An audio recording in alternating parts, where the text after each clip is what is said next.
Realme 9 Pro, no? Boss. Power Yung switch. Realme 9 Pro na 5G.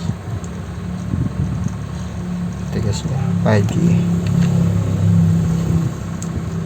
Paano bubuksan? Fresh na fresh pa. Kasi kung may nabibili na pang dual SIM dyan eh. Yung SIM 3 niya. Pero nakabang siya sa dual SIM. Dalawahan. Dalawahan. Makikita Pag dun sa nakabang, may pwede. cellphone. Pero kapag ka single SIM, ito kasi yung mga unang labas ng Yung sa ibang baran, ang dami kasi niyan. Sa ibang bansa Oo. meron. Mare, sa may Indonesia ang ata.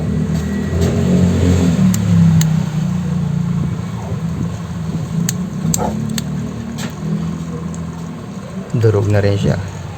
Durog na rin. Yo.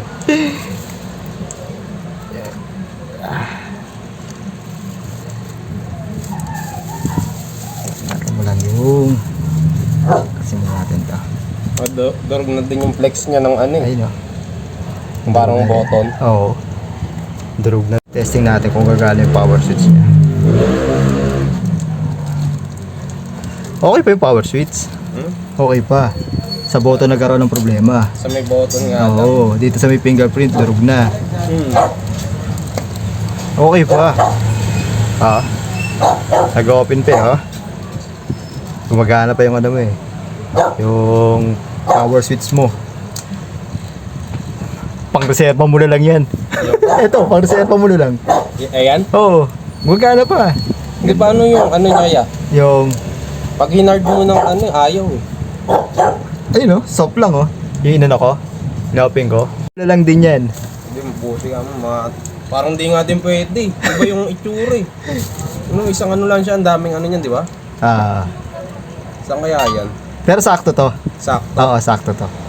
Sakto siya. Reserve mo na lang to.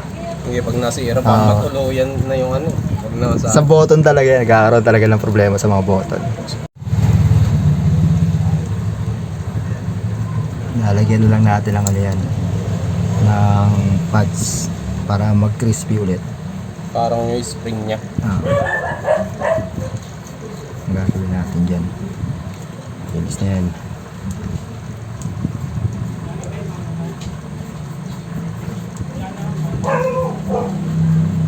Ganda pa nga nung switch Madumi lang yung Talagang nadurog lang siya talaga.